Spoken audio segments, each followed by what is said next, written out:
Okay, it's Sunday morning. We just got some stuff done. So let me start with the old. Here's the old, tired out, can't see it, no light. Hey, you wanna bring that light over here? She's has taken the flywheel bolts off and she's got no compression left and haven't found anything exactly wrong with it yet other than being probably just pretty worn out. But this is the old. I just cannot believe the amount of oil and grease on it. This here hasn't been tight since it was new probably. So, you know, she's leaked from everywhere since day one and nobody's really taken care of it. And then I just can't believe that people don't take care of their stuff. I mean, this just goes with maintenance. But I'll show you. Let's see if we could see inside of there any. Yeah, they're just kind of caked up. You can see that one was leaking. It's got oil going down the shaft there, but I'll run out. Show you outside real quick. Our ice covered girl. We pushed her out last minute, and my nice frozen gloves, tool bucket. But this is what she looks like, all torn apart. Yesterday we drove her. 4 hours later, engine was out. So, you know, it's tough to decide where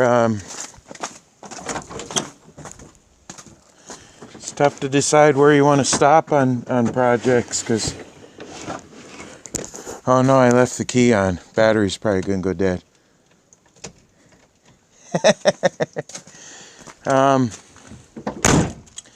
She's gonna, we got a lot of plans for her. She's gonna be good, but like radiator support, everything's really good and solid.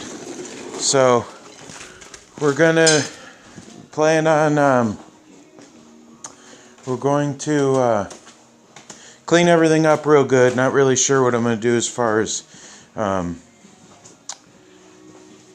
inner fenders go, but when I pulled the clutch plate off, it's pretty new. I mean, it's been replaced kind of recently.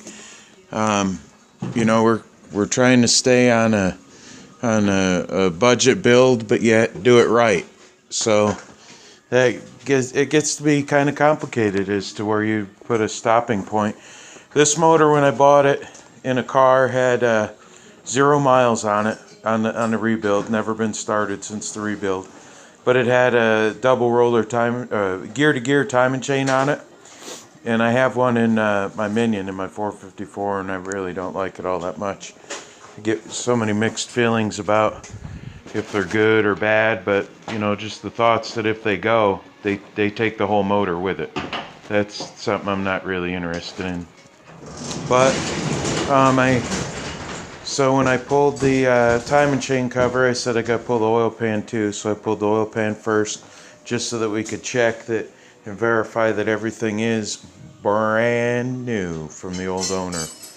What he said was brand new. So then we got the timing chain cover.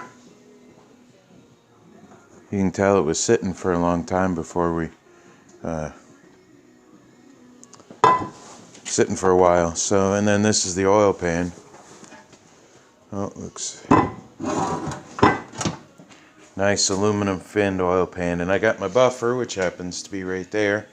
Being a truck driver, I polish all my own aluminum, so this here is going to look like chrome when I'm done with it. Then we're going to repaint the block. Probably take the block plate off and put a manual fuel pump back on it. But it's got beautiful Edelbrock 2-piece valve covers where you can take them off, take them apart from. I don't know if you can see that or not, but my amateur cameraman style here. they're a two-piece, so I'm assuming you can just take them off if you want. But let's see here. These are the new headers that are going to go on it. Nice, good, thick flange. Not as thick as some, but they're going to be a good, nice little shorty header. Let's see here. What else in the parts pile goes with it? It had a brand new starter on it when we got it, so that was pretty nice. And this was the intake that was on it, dual 4-barrel, and not really interested in using that, but it had two 4-barrel Edelbrock carburetors on it. It had a high torque mini starter. Probably won't use that back on there, but that's an update. That's where we're at. We're gonna first we gotta start with the timing chain. Right there. My helper. Oh. Uh-oh. Uh-oh. She's finding my low car parts. That's the transmission dipstick tube for my my Blazer. See? Turbo 400. Oil dipstick for 350 transmission. Uh-oh. I gotta... But I don't have a transmission dipstick, so it's gonna be for oil. And there's all parts for my Minion that we're putting together here pretty soon.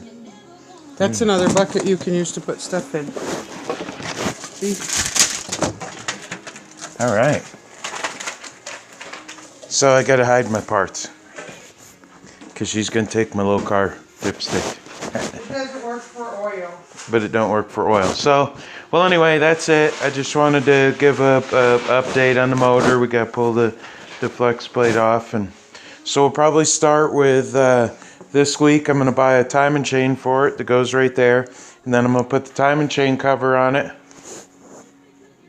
the oil pan back on it, and polish it all up and put it all back together and get her ready to go back in.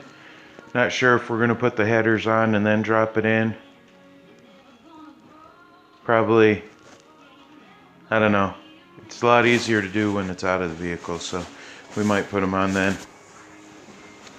So this week, the plans for this week is to buy the timing chain cover. Then next weekend, try to put the timing chain cover on, seal it all up, put the oil pan gasket on, the oil pan, seal it all up, polish it, try to paint it. And then the hard part is, as you know, as you guys can see already, that we have snow and cold weather still. So I have to figure out how to get the underneath of that thing degreased and cleaned up real good, and then we're going to start wire wheeling down the frame rails. I'm going to take the inner fenders out for now so that we can make sure we can get to everything real good. Was going to pull the whole front clip apart, but you really have to stop the project somewhere. You're going to end up being years out, and I do plan on driving this summer. It's not going to be a daily driver, probably a couple times during the week, maybe weekends, but you know, take it on fishing trips the weekend. Fun, good stuff like that. But we're trying to keep it on a budget build. We don't have a lot of money, so we're putting a budget build together, but at the same time it needs to be all right. So I'm gonna do it the best right way I know how to do it. We got the quarter panel patch for it. I'm gonna cut it a little bit short because I'm gonna try to use as much of the original sheet metal as I can. So we're gonna cut it only to replace what we need. So, well, enough of my rambling. I'm gonna go, and I gotta work on cleaning up my garage floor. All right, bye.